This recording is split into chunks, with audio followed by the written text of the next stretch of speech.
Greetings from the American Midwest, where it's before sunrise over here. Good morning to you all in Cairo or wherever you may be. This is the sixth panel of this conference, and we've got an outstanding lineup of speakers and panelists for you.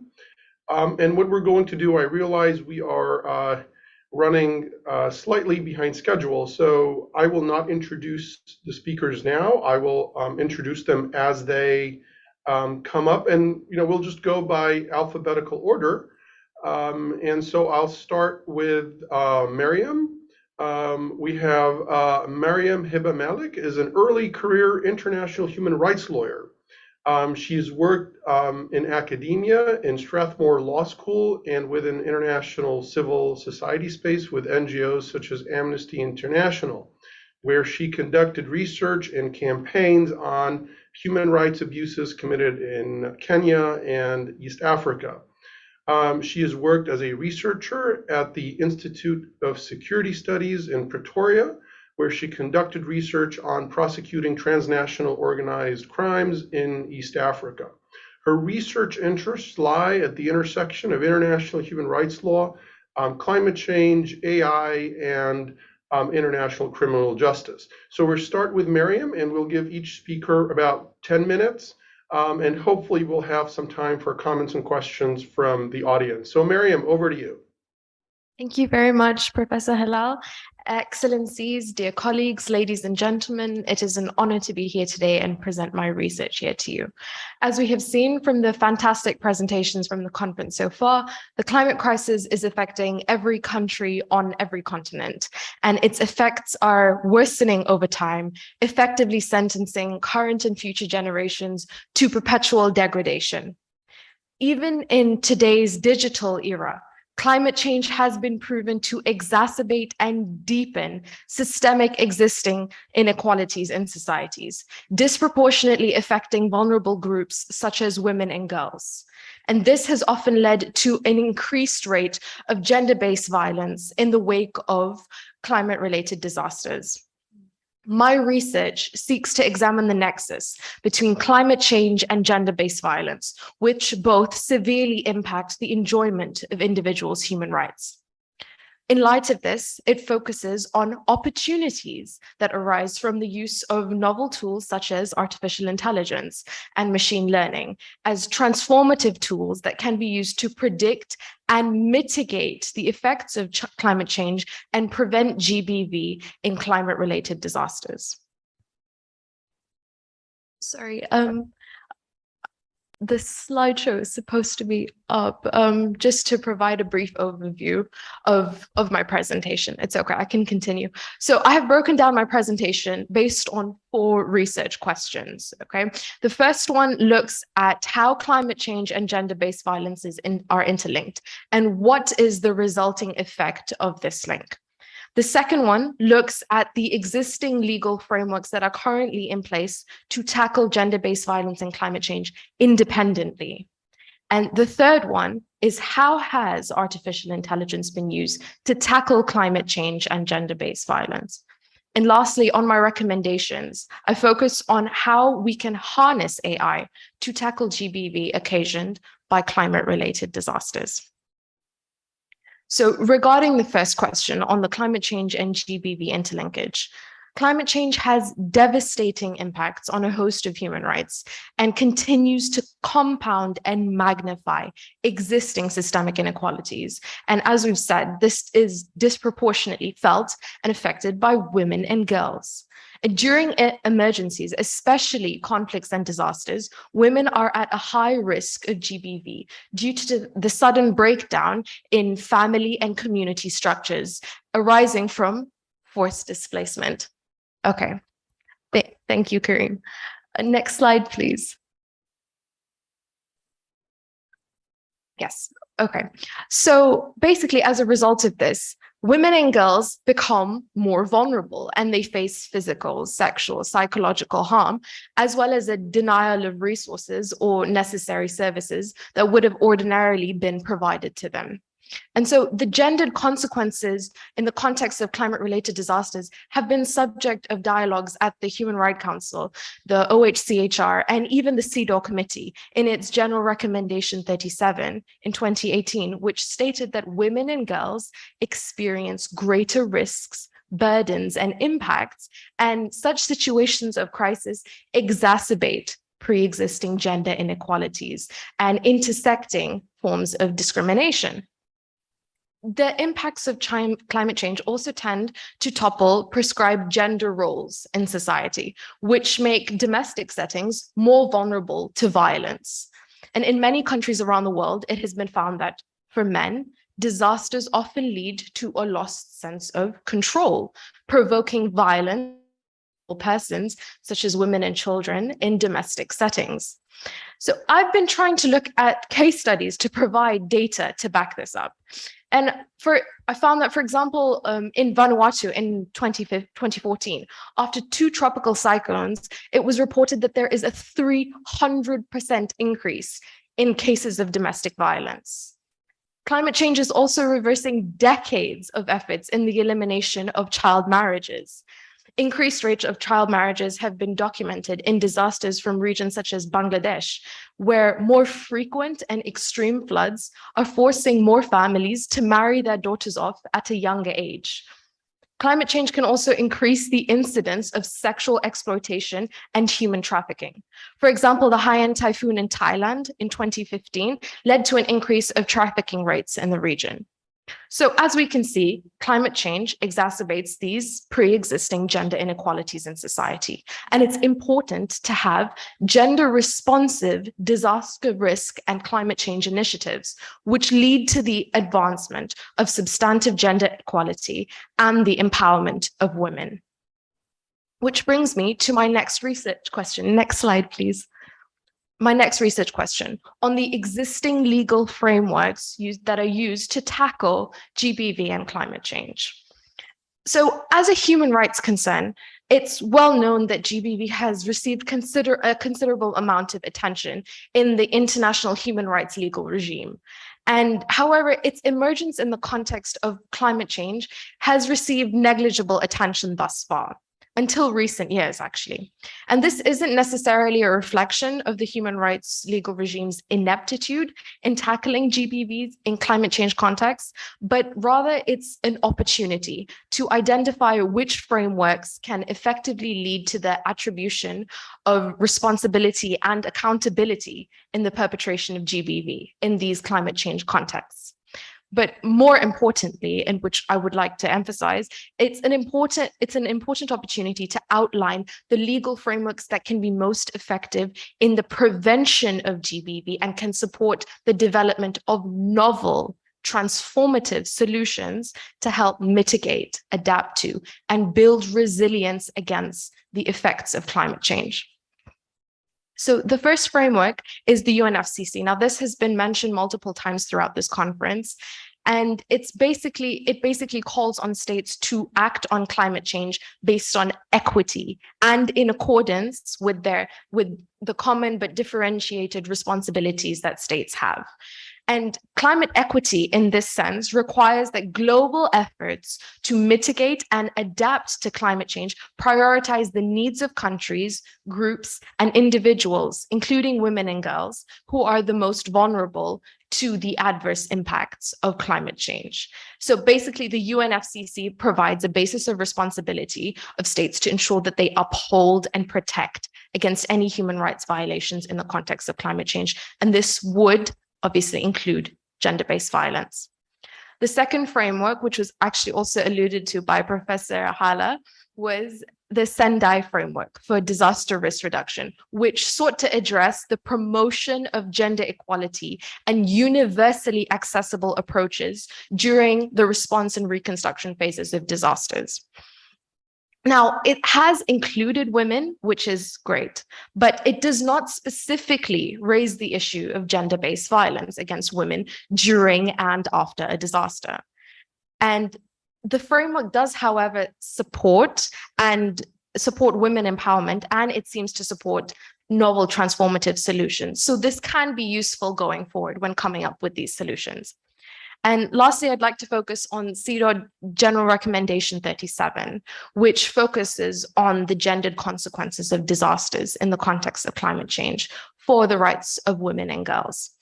In doing so, it contributes to raise awareness on the gendered impact of disasters, as well as the significance of gender equality in a society in order to make it more resilient. And it forms an important part of the international legal and policy framework tackling climate change. But I should mention, it is not all encompassing. We don't expect it to be, and we need something more. So as we can see, this legal and policy framework exists, and it's there to support tackling this nexus, but it's not enough. So this research proposes using novel transformative tools, such as artificial intelligence, to help tackle this issue better. Next slide, please. So artificial intelligence, AI, presents a prevention-oriented opportunity to tackle GBV in the face of climate change, owing to its rapidly increasing advancement and ability to predict weather patterns and climate-related disasters. Which brings me to my third research question. How has AI already been used to tackle GBV and climate change? So it's important to establish this first, as we need to see how it can further be leveraged to tackle both issues together. So for those of you who aren't as familiar with AI is basically a branch of computer science in which researchers are attempting to build technological systems to perform tasks more efficiently and more like human beings. So it's rapidly advancing in all sectors of society, in the medical and health provision, in interactions with the internet, and supporting security in evolving geopolitical structures. And globally, society is basically approaching an era of things like self-driving cars and helping medical practitioners avoid misdiagnoses and accurate speech recognition, among others. So this tool is rapidly advancing. So it has the potential to assess, predict, and mitigate the risk of climate change with the efficient use of data, learning algorithms, and sensing devices. It basically performs a calculation, makes predictions, and effects decisions to mitigate the impacts of climate change. Simply put, that is, if there are any computer scientists in the room, I'm very sorry for this simplistic explanation.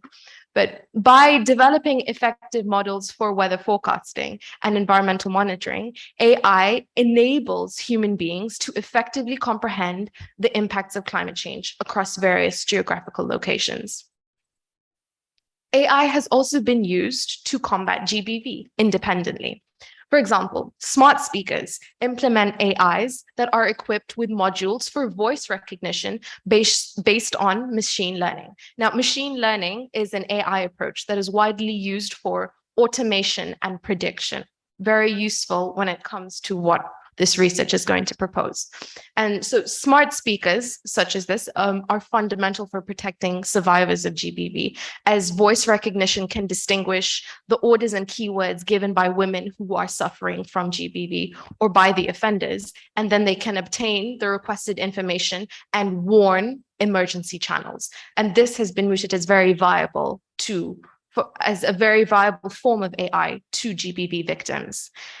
So these ML algorithms, ML machine learning algorithms, have been available for decades. However, until recently, previous constraints on the computational architecture have restricted their application, especially for uses as data intensive as climate change. There is therefore now a need to harness a new computational architecture and power and apply machine learning algorithms in predicting and mitigating the impact of climate change and GBV. Next slide, please. Which brings me to my final research question. How can we harness AI to tackle GBV occasioned by climate-related disasters? So as we've seen, there are monumental leaps in the way that AI can be used in predicting climate-related disasters.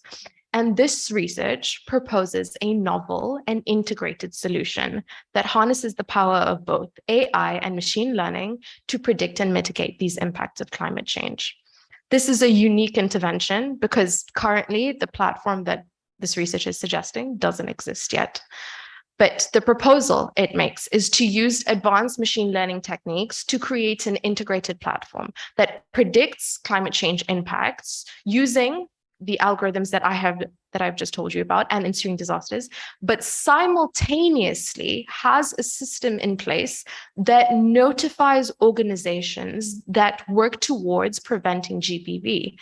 So these organizations include like independent organizations, NGOs, government organizations who all work towards preventing GBV.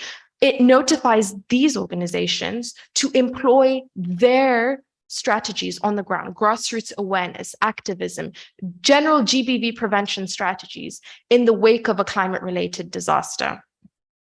So, like I said, this type of integrated platform, it doesn't exist yet. And its creation would serve to essentially prevent human rights violations that arise out of the impacts of climate change, especially regarding GBV and its established impact on women and girls. I would also like to mention the incorporation of climate change gender action plans, which are nationally recognized strategies with a unique methodology for training and building the capacity of women and women's organizations on the linkages between gender and climate change. And this is usually done through a series of workshop trainings with local women that are identified as leaders in their communities. This really helps with grassroots awareness and activism, and with women's advocacy organizations that support their rights and development, not only in the environmental sector, but across sectors, to increase their knowledge on these issues. And for almost a decade, these CC gaps have been used across the world in these vulnerable areas and in context of gender. I don't mean to interrupt, Miriam, but we're coming up on 15 minutes. So, if I could just implore you to, this is fascinating, but, just to make sure we've got enough time for everybody else. But yeah, just a little flag for the time. No problem, my apologies. And I would, if anybody would like to know more about CC gaps, you can definitely send me an email, but I would thank you. And I would like to conclude by saying that as the climate crisis worsens, the most vulnerable in society shall be those who bear the brunt of magnified systemic inequalities and human rights violations. And the creation of such a platform that this research is presenting is potentially groundbreaking and would serve as a novel addition to the valiant efforts that are currently in place to prevent against gender-based violence. Until then, cases of climate-related GBV continue to rise while its victims continue to suffer. Thank you very much.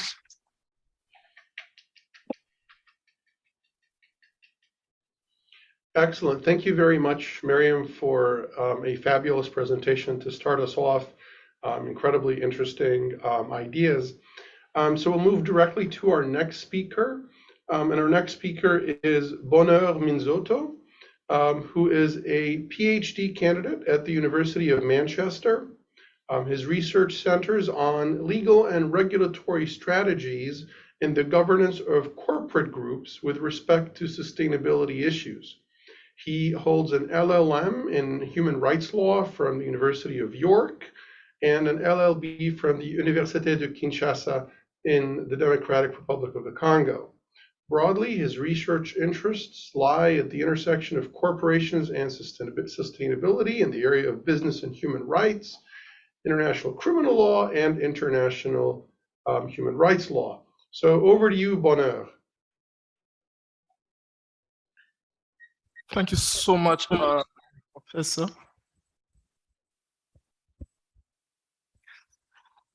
My research will be on a different area of law, I can say, corporate law.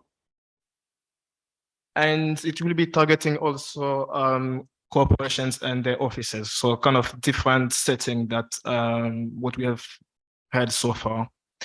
And my research, as you can see, is in search for sustainable business transformation in Africa, a turn to director duties and liability in OHADA. Now, I do not know if you are familiar with OHADA, but OHADA is a regional business law organization in Africa that currently comprises 17 member states in Central and West Africa. The peculiarity of this organization is that its laws, which are called Uniform Acts, are directly applicable to and binding on state parties, notwithstanding any previous or subsequent conflict provisions of the national law. So this can provide a somewhat relevant forum to really advance climate change agenda in Africa, if we can be able to capitalize on its laws and institutions. Now, the objective of this research, next slide, please.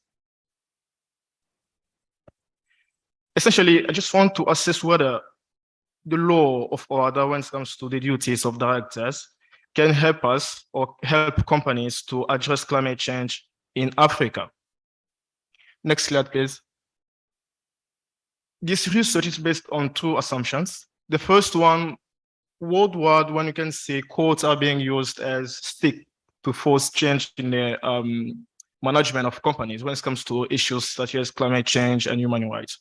But in Africa, such cases, unfortunately, are almost non-existent. The second assumption is a criticism of OHADA corporate law. It is often commented as favoring shareholder value maximization with little consideration of other stakeholders' interests. You have scholars writing that workers' rights and environmental protection in Africa are often sacrificed in exchange for foreign direct investment.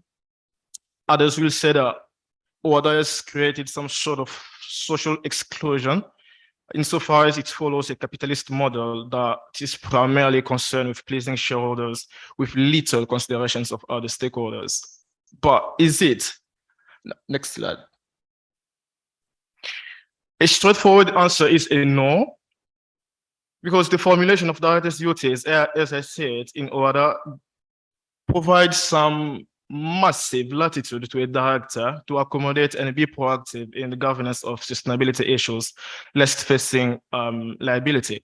Now, when we talk about the duties of directors, usually these are canvassed into two types of duties. You have the duty of care and the duty of loyalty. I will go through each. Next slide, please. The duty of care is mostly concerned with the competence. It's the duty for a director to act as bonus pater familia, like a good father, towards the company. Essentially, directors must apply a degree of care and diligence that a reasonable person in like circumstances will apply to guide and manage the company. Next slide, please. Now, when it comes to climate change, directors must undertake sufficient inquiries to be informed and engaged in relation to the company's risks and opportunities, which means that for a director of a company in Africa to satisfy the duty of care, they must have established risk management systems to monitor and respond to climate change and human rights. If they do not do that, well, there will be financial consequences to the company. We've been listening to a presentation from Peter recently. There will be also legal consequences, but also reputational risks, given particularly the operational context in Africa and the need for companies to gain and maintain a social license to operate. Next slide, please.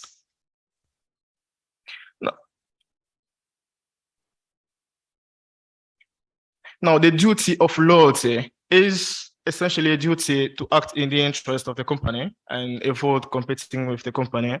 It is significant to analyze this duty because its scope gives you will understand the degree kind of autonomy that directors have vis-a-vis issues such as climate change by analyzing like the extent of the duty of loyalty. And the question usually is, to whom is the director's duty on, or even in whose interest should directors act?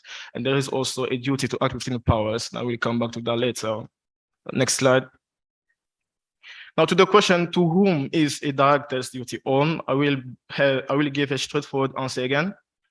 In Africa, my understanding is, given if you can peruse the OHADA Companies Act, you can understand that in Africa, directors owe their duty to the company, which should be understood as a common good, and which should also be run in a way that is sustainable both to shareholders as owners and other stakeholders, including the environment, employees, and surrounding communities. Now, you will ask, how did I come up to that conclusion? Next slide, please. First, unlike what I said at the beginning, there is some sort of shareholder primacy rule within the OHADA framework. OHADA is, on the contrary, tied to the French concept of corporate interest, intérêt social in French, which is but limited to maximizing shareholder value. On OHADA, I should mention that the Uniform Act, which is like the laws of OHADA, are for the most part modeled after the French legal system. And to be clear, OHADA is French inspired, and legal and judicial departments in France usually have significance on the OHADA system. Now, to come back to this concept of corporate interest, in Africa, its meaning, at best, the minimum will include workers' rights and include also respect for the environment and natural resources. And if you peruse the Companies Act of OHADA, you will see that there is no barrier whatsoever for a director to pursue this interest. They have the ability to consider any matter involving the proper functioning of a company, and they can also carry out such controls and verifications as they deem it necessary. So, which means by any matter or by any control verification, climate change can be included. In terms of scope of consideration, the question is to what extent should these non-shareholder interests be heeded?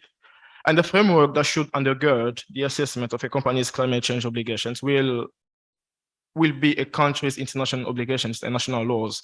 And this reference is made in the OHADA Companies Act. And what's interesting is that all OHADA member states are signatories to the Paris Agreement and other international commitments that they have undertaken with regard to environmental protection and human rights. And all of them are also monist countries, which means that duly ratified treaties are directly applicable in respective national jurisdiction. In DRC, for instance, people have been found guilty of international crimes under the Rome Statute. So if a director causes the company to act or to operate illegally, well, he may face personal liability. And there may also be liability for knowing approval of reputational damaging conduct. Next slide, please. I mentioned the duty to act within power. I will just be brief here and say that directors' violations of norms protecting the environment can be challenged by shareholder litigation or action against the individuals if the corporation is found civil or criminal liable. Next slide, please. Now, who can bring in action? Third parties who are impacted by decisions of a director. I put a question mark there because it is not the threshold. It's kind of high, so it's not a given for third parties. French courts, for instance, apply a very restrictive condition that the putative misconduct of a director must be separate from the functions of the director for him to incur any tort liability. So it is not a given. Second, shareholders can bring also individual action for damage, which is distinct from the one suffered by the company. And of course, the company through its shareholders can bring a singularly action, social action, for loss deriving from a director's breach of duty. Next slide, please. I will finish my presentation with an appeal to make use of the OHADA courts, CCJA, Common Court of Justice and Arbitrage. This court can be a significant spur to force change in the management of companies with regard to climate change in Africa. It is the highest court of 17 states in all OHADA related matters, save where criminal penalties have been applied. And the peculiarity of this court, I mean, it is like a Supreme Court or the French Cour de Cassation, but with this difference that it's decides on a matter of after hearing a case from it does not return cases actually to national courts for further adjudication, but decides on their merits and gives a sentence which is final and applicable to all 17 member states. And the advantage also is that you have the transparency that it offers. predictability also, and we have judges with relevant experience and training. And there even a school which is called Eresumo, which is kind of school that provides training to judges and other auxiliaries of justice. And this school can also be capitalized to raise the judges' climate change consciousness. So it is with this call to use this framework or this institution to force change in the management of companies and advance the climate change agenda in Africa that I will say thank you for listening.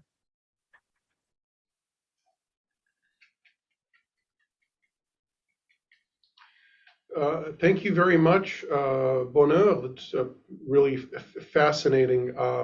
I had no idea that this forum and setting existed, so that was just incredibly interesting.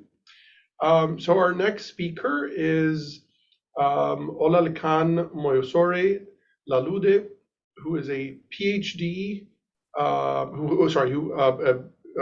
Dr. Olalekan Moyosore Lalude, who is a lecturer at the Faculty of Law in Redimere University in Nigeria. His research interests are public international law, legal and political theory, law and development, law and technology, international humanitarian law, environmental law, and human rights. So over to you, Dr. Lalude. Thank you. So the research question is on environmental justice in Africa and the complexities that surround its realization.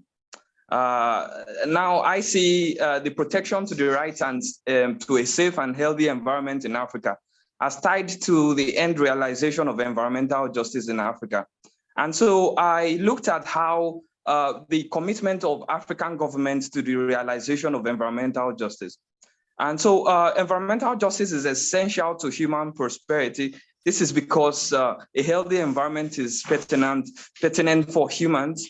However, environmental justice has often been under threat in many parts of the developing world, with Africa being at the forefront of the most vulnerable communities to an absence of environmental justice. And this is because of the UN designated least developed countries. 33 of the 46 least developed countries are in Africa. And so the right to a safe and healthy environment has not been prioritized by African governments because of the implications on present economic models. Now, at the national level, countries like Nigeria have ensured that the right to a safe and healthy environment is limited in its protection, the same as Ghana too, because they confine this in their constitutions as a state policy objective. Countries like Kenya have ensured that the right to a safe and healthy environment is actually seen as a human right rather than state policy objectives. So the environment as a foundation for human rights.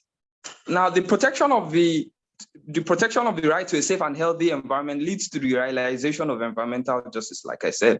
This is because environmental justice is a product and an end to the right to a safe and healthy environment. So there are processes that are evoked by the realization of environmental justice. These processes are inclusive participation, equality, and social justice. Now, inclusive participation as a process of environmental justice refers to the engagement of vulnerable communities in environmental policy making. Vulnerable communities should have the opportunity to critically assess policies that will impact their environment. The realization of environmental justice also predisposes environmental relations towards equality, socially and environmentally. This would mean that there is no social stratification in environmental protection plans. Also, environmental justice is relevant to the achievement of social justice through its conceptual dependence on an altruistic moral agency that is primed to appreciate a sense of ethical responsibility. Because the objective of human rights protection is to achieve social justice, environmental justice will create the atmosphere in which human rights are prioritized through the evocation of social justice. Next slide, please. Now, the UN Human Rights Council in October 2021 affirmed the right to a clean, the other one, global approach to a safe and healthy environment. Yeah. So now the Human Rights Council in October 2021 affirmed the right to a clean, healthy, and sustainable environment as an important human right, jointly proposed by Morocco, Maldives, Costa Rica, Slovenia, and Switzerland. This text was passed with 43 votes in favor and 4 abstentions from India, Russia, Japan, and China. In this regard, the Human Rights Council's resolution 4813 effectively recognized the human right to a safe and healthy environment for all people. In clear terms, the United States specifically noted that they did not consider the resolution introduced in this session recognizing a right to clean, healthy, and sustainable environment to be an appropriate means of attempting to elaborate a new and undefined right. And this resolution is altering the content. This resolution is not seen as altering the content of international law or establishing a precedent in other fora. As this shows, at least for now, that the recognition by the Human Rights Council might only have a symbolic relevance as opposed to an affirmation of settled international norm. Whereas I argue that the right to a safe and healthy environment should be an international norm rather than a right to just gloss over. So Africa at the center of an environmental crisis. So countries in Africa lie at the intersection. The next slide, please. Oh, okay. So countries in Africa lie at the intersection of varied environmental challenges today. The region suffers many environmental problems such as climate change, biodiversity loss, deforestation, desertification, pollution, wetland degradation, and so forth. Although individuals in the region are sometimes viewed as somewhat irresponsible toward the environment, while relevant environmental challenges are often linked to poverty and rapid population growth. Land degradation also features among the core environmental challenges that African countries are grappling with. It is estimated that 2/3 of Africa's productive lands are degraded and are losing productive capacity. Thus, for a continent that is heavily agriculture dependent, this is an ecologic as well as a socio-economic problem. So among other factors, the issue of land degradation has been exacerbated by overgrazing, severe weather conditions, and climate change. Degradation of African land may have direct impact on crop production as well as food and human security. And so so I'll go to the framework for action. So within the framework for action, political action cannot be relegated in favor of international environmental law rules. There has to be such a balance as would allow the complementary flow of both elements. Now, for the effective protection of the right to a safe and healthy environment in Africa, there must be a coordinated regional effort that will strive for the accountability of processes and mechanisms necessary for the political action that should drive the enforcement of the environmental laws and policies needed to protect against environmental pollution. So the provision of Article 24 of the African Charter is weak in its standard for a safe and healthy environment, as it does not define what general satisfactory environment is. There will be need for an instrument of higher standards that will complement the Bamako Convention, which already aspires to ensure the African environment is protected from toxic waste dumping. As we've seen in places like Ghana, electronic waste is a serious problem, and in so many other parts of Africa, because of the inadequate waste management systems and the inefficiency related. So this instrument will provide the operational standards for a regional institution whose work is in ensuring that states are accountable in their policy arrangements or constitutional responsibilities in the protection of the right to a safe and healthy environment. This institution could have collaborations with agencies in African states that are responsible for environmental issues, and it could be specifically tasked with overseeing and promoting environmental measures that benefit vulnerable communities across Africa. So by forming a collaboration with environmental non-governmental organizations, which might provide first-hand reports on environmental degradation from the ground up, the African Union could have an efficient intelligence collection capability on environmental issues. So conclusively, the protection of the right to a safe and healthy environment is the way to realize environmental justice in the African region and should be a priority for African governments. And so this right, although relegated with some countries designating it as a state policy objective, to move from this status quo African states would have to engage international environmental law through political action to protect the right to a safe and healthy environment and to articulate it further at the regional level for greater accountability on the commitment to the realization of environmental justice. Thank you.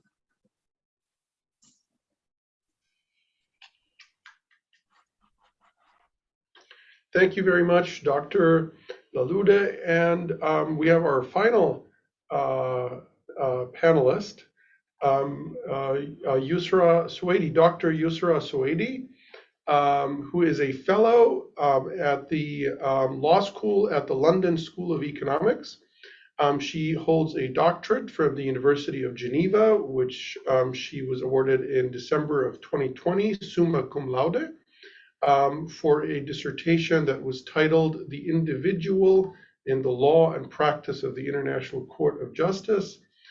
Prior to joining the LSE, Dr. Suwaidi taught a self-designed course in United Nations multilateral diplomacy at the University of Geneva. And in parallel with her academic work, she's worked at the UN office in Geneva, the International Law Commission, the Institut du Droit International, and she has also served as a clerk at the International Court of Justice and a legal officer at the International Labor Organization Administrative Tribunal. She has an LLM from the University of London and a Master of Laws, I suppose another LLM, from the University of Geneva. So with that, I turn it over to Dr. Suwaidi. Does this work? Okay, good afternoon, everyone. Thank you so much, Professor Helal, for that very kind introduction. And it's such a pleasure to be here at this conference and to provide my 2 cents about implementation when we're talking about climate change in Africa. So specifically, I will be talking about climate change litigation and getting very technical on the dispute settlement procedures in the African human rights context in particular, to examine essentially what can you do if you decide that you would like to sue a government, for example, for a certain human rights violation with respect to climate change. So what can you do? Or if you might find yourself in the position of defending an individual or a group of people, what might you want to pay attention to in terms of procedural mechanisms? So this is a very brief, simple practice note that I co-authored with Marie Fall, who is a PhD candidate at the University of Geneva and who is on Zoom, so participating. So hello, Marie. And I am essentially going to walk you through some of the ideas that we had as to what you should be watching out for. Before I do that, I just want to point out why it is that we've taken interest in the subject. And I think a lot has been said so far yesterday and this morning about Africa being a very promising regional venue when it comes to climate change and the prospects for litigation as a result. We heard a lot about that.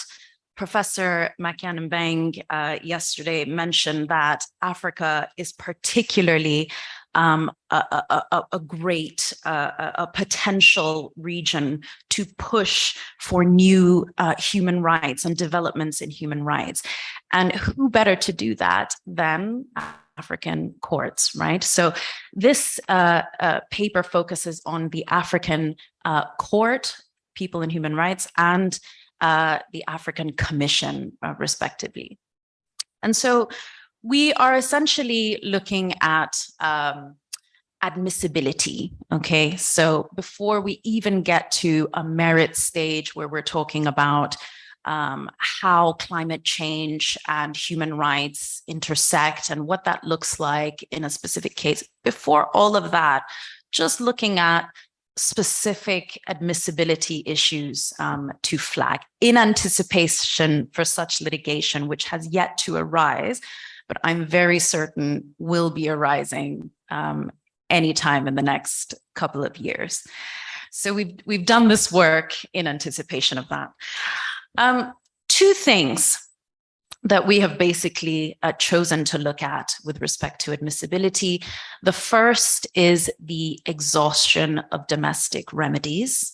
Okay. And the second is the requirement for victimhood, which is pretty major in human rights litigation. So the first thing, the exhaustion of domestic remedies, right? You must have attempted to remedy the situation domestically before going to a regional or international court. Okay, we're all familiar with that concept. So when we're talking about, suing for human rights violations in the climate change context, what is particularly important is to not skip the exhaustion for domestic remedies. Why I say this? I say this in light of recent jurisprudence, okay?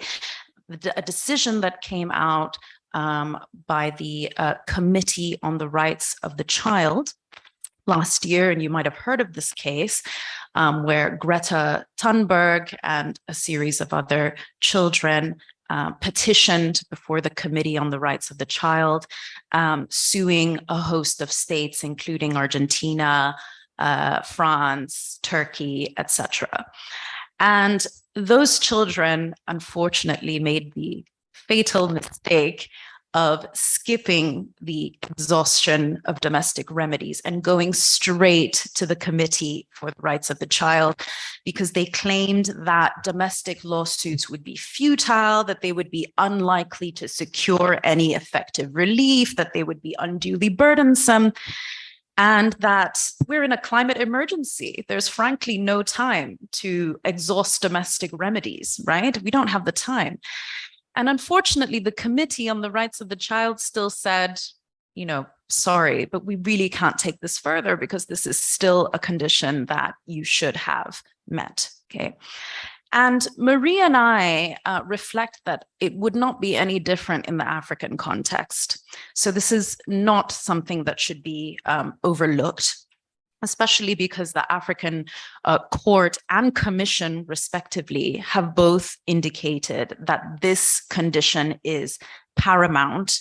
They treat this condition proprio motu. So even if there are no objections by the parties with respect to it, they will still pay particular attention to it in their jurisprudence. So that's something to be very careful about. I would add that since the burden of proof is on the applicant, the threshold is particularly high. So in terms of proving that you really have exhausted these domestic remedies, right?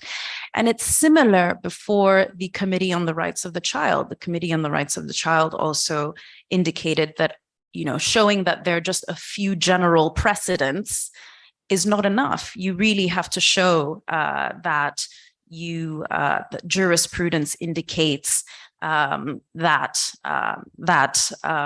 jurisprudence indicates that there is a reason if you want to be exempt. So this takes me to exceptions to the exhaustion of domestic remedies, because in some circumstances you can get away with not having to exhaust domestic remedies in certain situations.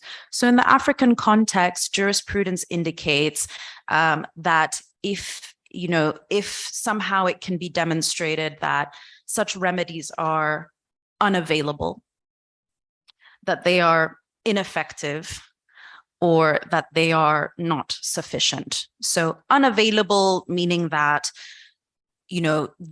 basically there are impediments that would just completely hinder that process from happening. Ineffective meaning that the prospects of success are extremely dismal, and insufficient, so that it's just incapable of redressing the complaint. If you can prove that these exceptions are applicable to your case, then you might be exempt. The difficulty about trying to advocate for that is that the jurisprudence is not, in our research, crystal clear on what exactly would qualify as, for example, ineffective or insufficient. And another possible exception, if you really felt like you wanted to skip the exception, the exhaustion for domestic remedies, would be if you can prove that the process, if you went domestically first, would just be unduly prolonged. So it would just be so lengthy, it would take you several years, maybe decades, that there's literally just no point. So there are some exceptions that exist in jurisprudence, but when it comes to the unduly prolonged, criterion, we don't actually know how long is too long. So that's something that's a bit difficult and that has not clearly been established by the court and the commission, according to our research. In other regional human rights bodies, we have been told that there is a time frame, normally a couple of months, but this is not exactly clear. Sorry, 2 years, normally 2 years, but this is normally, this hasn't been as clear in the African context. The other thing to watch out for, again, when we're talking about the exhaustion of domestic remedies, is what the acceptable time frame is. Okay, so let's say you have gone to a domestic court, you've received a decision, or somehow you've been impeded from receiving a decision.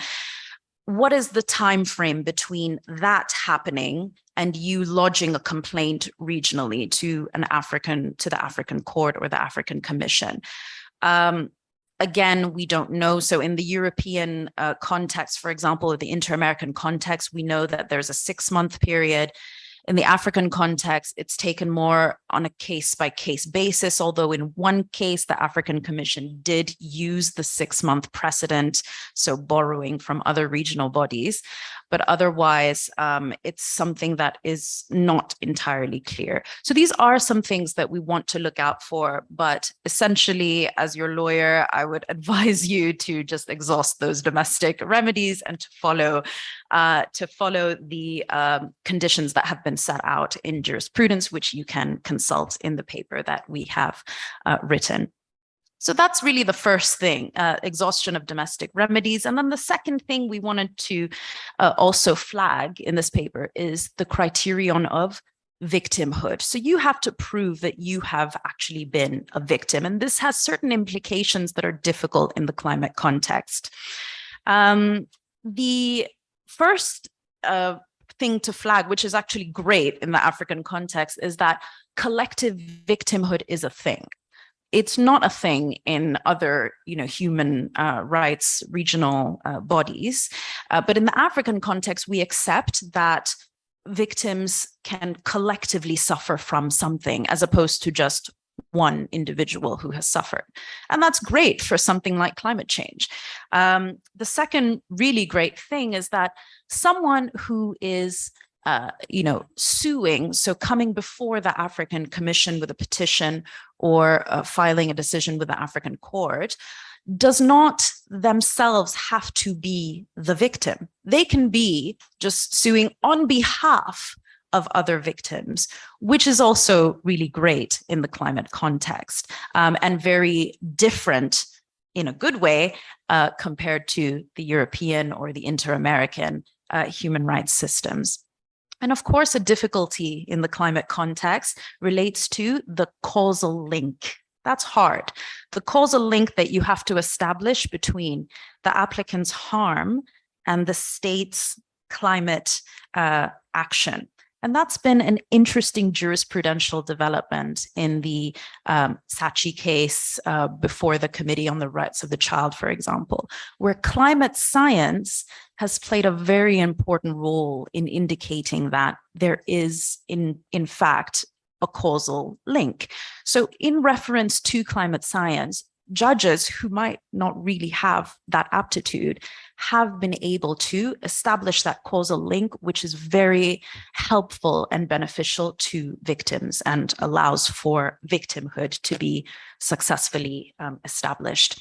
So these are just some important elements that I wanted to point out with respect to climate change litigation in the African human rights context. And I'm, of course, open to discuss this further with you, and I thank you for your attention. Well, excellent. This is perfect. One could not have hoped for a more outstanding lineup of speakers who have addressed this question of the intersection between climate change and human rights from these different perspectives, whether from a normative perspective and a rules perspective, such as Dr. Laludé, but also from an enforcement perspective, which several of our speakers have mentioned. So I, being 5,000 miles away, I can't see the audience. So I'm going to delegate to maybe Dr. Swady to moderate the Q&A part, because I cannot see the audience. So I will hand it over to you to pick people if there are questions. If there aren't, I could think of a few questions, but let's give priority to the audience in Cairo, and let's say about 10 minutes of Q&A, because then that'll be 1 hour basically, which is even less than what our session was scheduled to be. Unless the organizers in Cairo have another view, because I can't see them. But yeah, over to you.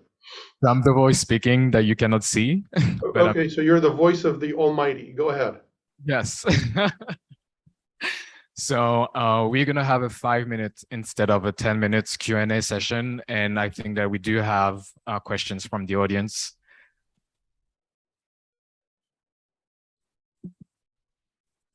So my question is to Yusra.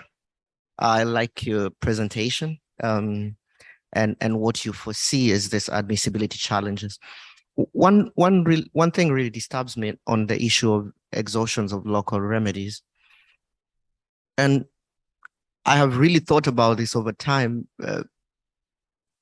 I just think it's almost an impediment that you cannot really surmount.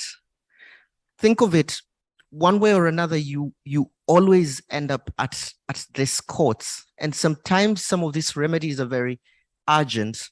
So for example, if you cannot get provisional measures, and the environmental and land court in Kenya, maybe the only environmental court in Kenya, in Eastern and Central Africa, does not even have these provisions.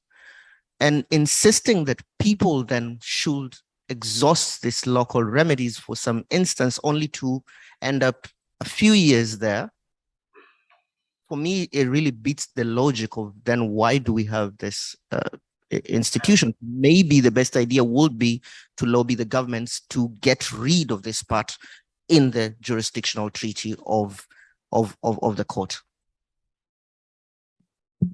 Before we get the answer, I'm going to take other questions so we can group them. And the panelists, okay, sorry. I'm going to run over. Thank you. I also a question for Dr. Swady. I wonder whether the collective character of some rights provided by the African Charter might have an impact on the victim status. So, for instance, Article 24 on the on environmental rights. If this specific feature of the African Charter might permit a broader interpretation of the victim status, or do you think it might have some further impact rather than the classic scenario we face with, for instance, the European Convention, where, you know, the individual, the applicant must have a personal injury, and that's what the case, for instance, for climate change litigation in Austria or in Switzerland, where we can identify specific categories of individuals or single individuals who were clearly suffering directly from climate change impact. Thank you. I do think we have other questions. And I apologize for the people that cannot see us. Thank you so much to all the speakers. I have a question for Mariam. I absolutely love the research you're doing, and the presentation was fantastic. I'm just curious. So you first outlined the existing legal framework, and then you proposed this idea of using these technologies and this integrated platform. And I'm just wondering, in terms of the regulatory framework, do you envisage it under an existing framework, climate change or human rights, or is there an actual regulatory gap that should be filled by some kind of new regulatory instrument? Thank you. Thank you. Another question again from the audience here. Thank you very much. My name is Fadi Khalil. I'm a consultant in general international law. And my question is directed actually to the panelists and also to the chair, Dr. Muhammad. In Mariam's presentation, you focused on treaties when you spoke about the legal framework for the protection of SGBV like victims in relation to climate change. I was wondering about the importance of the other sources of international law, namely customary international human rights law in specific and customary international law at large. Also, the role of unilateral declarations of states or unilateral acts of states by which an individual state binds itself by a certain obligation. I was wondering about the role of these sources in specific in complementing and interpreting the treaty part of human rights or international treaty human rights law. And thank you very much. Thank you. Thank you. One last question from the audience before we get back to the panelists for answers.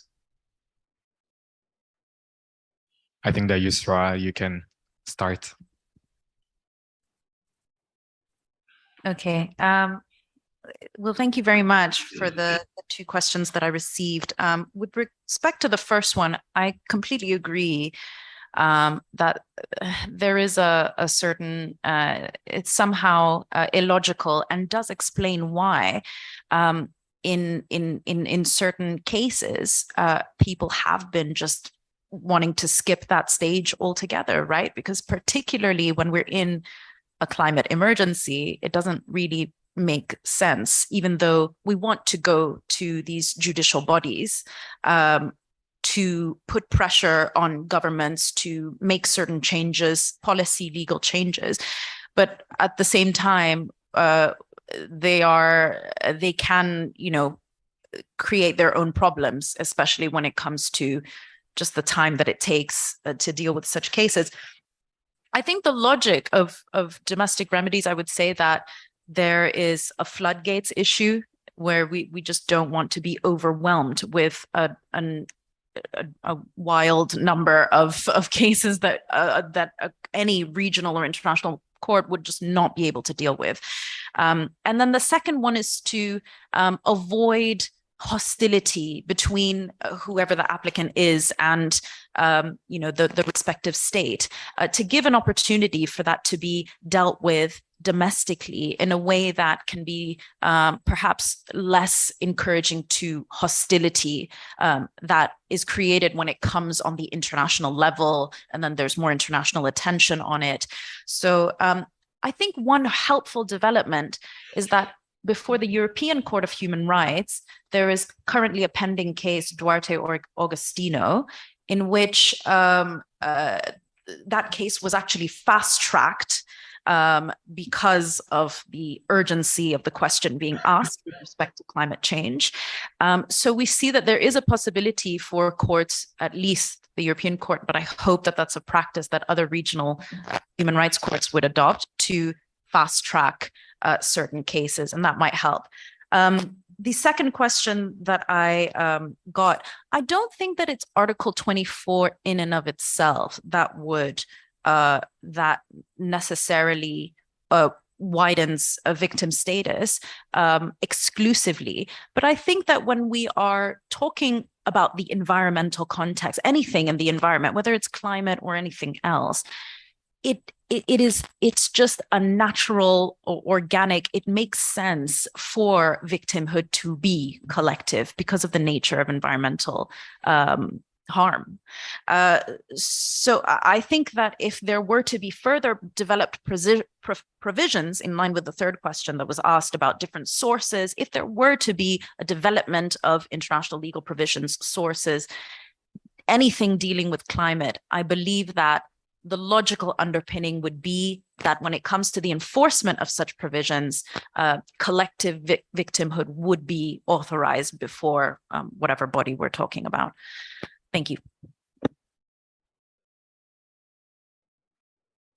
Okay, so on the first question that I was asked on the regulatory frameworks or potential existing gaps. So the idea behind this platform was to be as practical as possible. Implementing a new law, new policy takes a while, as we all know, especially in the international legal sphere. So what the research was trying to do is trying to fit into what already exists and trying to find how that context can actually support such a solution. So practically, I'm just trying to use as much of the framework as possible to be able to support an integrated platform that's powered by AI.